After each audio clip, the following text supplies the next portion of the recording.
740 at 55 KRC, the talk station. Brian Thomas here. Happy to have on the program Cincinnati Tea Party and Justin with the and Becker with the Cincinnati Tea Party and Justin Binik Thomas. Justin, are you still with the Tea Party organization? You're the one that was specifically identified by the IRS in letters out to other organizations. Like, you hanging out with Justin, you know him, are you? That's got to come. The more I think about it, the more wigged out that would make me. I would feel completely unsettled and unnerved. You might consider sending the government a Freedom of Information Act request just to ask them what in the hell they've got on you, Justin. Absolutely. That is something I plan to put in place this week. You should. Yeah. This is appalling because, if it's we find out it's you, it's the local Cincinnati IRS office, at least if you believe what the IRS is telling us. But, how many IRS offices are there around the country? And couldn't this not be going on elsewhere if low-level employees apparently have this freedom and the scrutiny to send out, 35 questionnaires? And without authority, I guess the other component of this, Justin, before we leave the subject, they sent out these 35 questions and all this detailed information. When did you have meetings, and give me your Facebook accounts and all your friends, and the subject matter of every meeting, all this kind of stuff. That was a questionnaire, correct? That's correct, and not only asking about past activities, but asking about future activities. Their questions included, I wanted to know about your planned employees, your planned volunteers. There are questions that reached out even greatly. We understand questions perhaps surrounding leadership, but now they want to know about family members. Yeah, but does that not just sort of eviscerate their suggestion this was the antics of a few low-level employees? I mean, if it is a questionnaire, it is obvious. You think these people just sat down and prepared this whole cloth on their word processor to send it out to you and other Tea Party organizations? I mean, can the IRS actually send forms out and questionnaires like this without some sort of, I don't know. I'm thinking formal process. In other words, okay, if you find that this organization seems suspicious, then this is the form you need to send, and these are the types of questions you need to ask. I just can't imagine a low-level employee taking the initiative upon themselves to prepare this questionnaire. I agree. Logic would dictate that. Of course, government is not always logical. But, yes, absolutely. The quantity of these that went out, even if they were independently created as they suggest, which none of us buy, would require at least awareness, if not approval from higher-ups. And in fact, over the weekend, their talking points, like another scandal, have been evolving, shall we say. Well, lots of prominent politicians are on board. Okay, you got McConnell, Senator Rand Paul, a lot of Republicans in the House. I don't think this is going to go away anytime soon. And frankly, again, Justin, if I were you, I wouldn't let it rest till it does. This is the kind of thing that we absolutely must fight because it's a chilling effect on speech. I mean, you can't turn around without thinking about it. Saying something or doing anything in your life, I would imagine, Justin, without having this in the back of your head. Well, the IRS is actively targeting me. That's right, targeting me of all people. And you're just a regular guy. Just a regular guy. It's amazing to me that they would find, of all of the people who had coverage, of all of the people who had influence. I'm on one hand I'm flattered, and on the other I'm scared. I'm not sure what the differentiating factor is. I understand that. I absolutely can understand that. The being scared, I suppose, is a very, very legitimate reaction. And let's face it, man, that's exactly the type of reaction they want. They want frightened people, sheeple who will not raise a voice of concern and dissent. That's right. So the response. Go ahead. The response to that, Brian, is you need to get this out in the sunlight. The best defense is knowledge and awareness. So, Amen.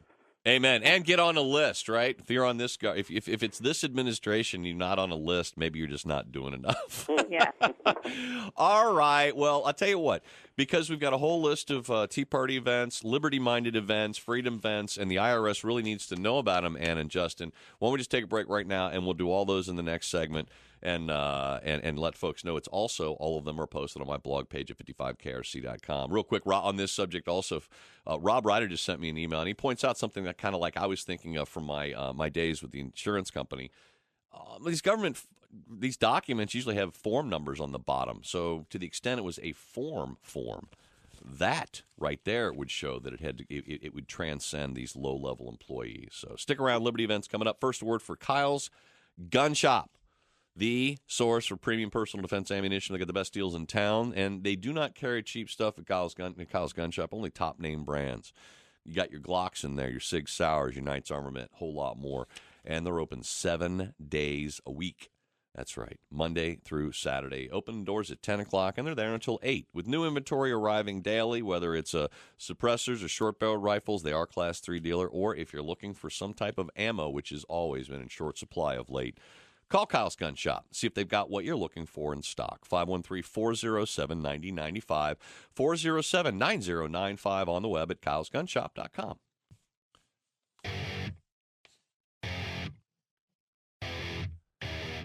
749, 55 KRCD Talk Station. Happy Monday to you. Liberty Monday. Of course, you get that every week anymore with Ann Becker, Cincinnati Tea Party. Also have Justin Binik Thomas, who is the specific subject of some of the IRS's targeting of Liberty groups. Good to have you both on today. We've kind of avoided the topic in favor of the IRS discussion. Ann and Justin been avoiding the list of great things that are going on, one that you can find on my blog page at 55krc.com. But let's talk about some of the events this week. Ann, do bring us up to speed, please. We got some great events this week, really diverse. Tonight, the Warren County Tea Party is hosting Don Larson, who is the co-founder of the Energy from Thorium Foundation. That's tonight out in Lebanon. The idea is that Ohio could be the low-cost energy technology capital of the world.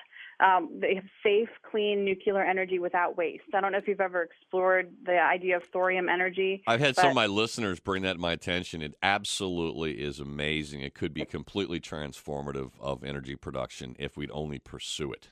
It's a very interesting idea. But Don does a great job of talking about it, talking about the pros, the cons, and walking us through what the world would really look like if we had this form of energy. And it's an interesting topic. So that's tonight at 7 in Lebanon, and the address is on your website. All right. The second one tomorrow night is a group called Libertas. It's a libertarian-leaning group. It's a lot of younger liberty lovers. It's a great group of young adults. That's Tuesday night, May 14th, at the Tea Party office in Westchester. And what they're going to talk about is Bitcoin. It's an introduction to the virtual money idea. Yeah. I don't know if you've heard about that. I have. That's why I laughed. I'm sorry. I get the idea that people are frustrated with the American dollar, which is just printed willy-nilly, but I just don't see how the Bitcoin's any different.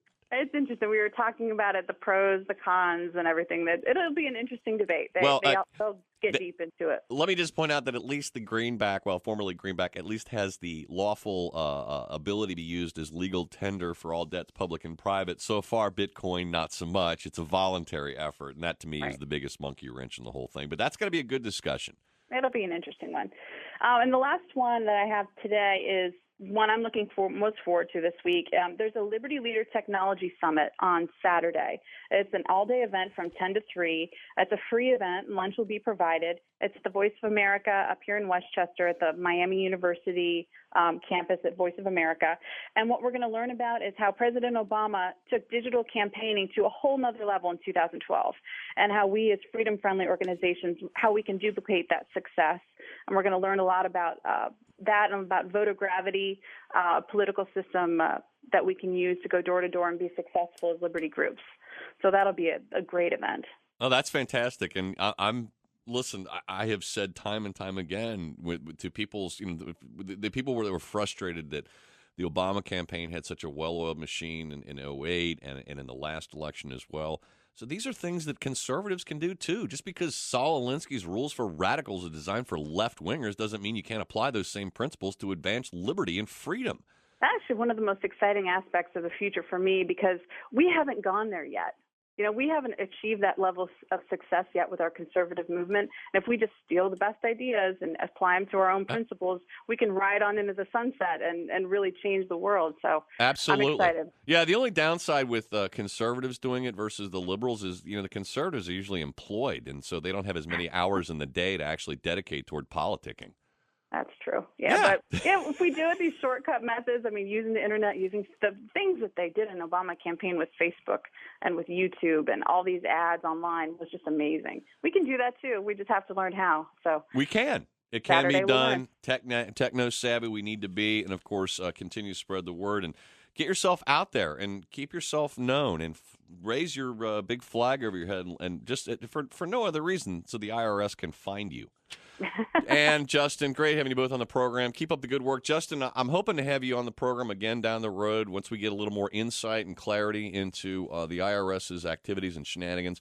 And I'm glad you're there, and I'm glad you're sticking up for your rights. But I'm also glad to have you around, serving as a local, real life, someone who's been on the program before, illustration that we all know, who's now got a big target on his back and has. This is America, man. I am very, very bothered by this, and I'll keep my fingers crossed for you, Justin. I appreciate that. Take care, man. We'll talk to you both real soon. Talk to you, Ann, next Monday for another Liberty Monday. Don't go away. You know why? Because Nathan Backrack and Ed Fink are in, but we're going to talk to Roxanne Qualls, assuming she makes good on her promise to call into the morning show. We're going to ask about Milton Dehoney's proposal to pay for the streetcar, which we still don't know how much it's going to cost. That and Bill Hemmer as well. Stick around. 755 KRC, the talk station.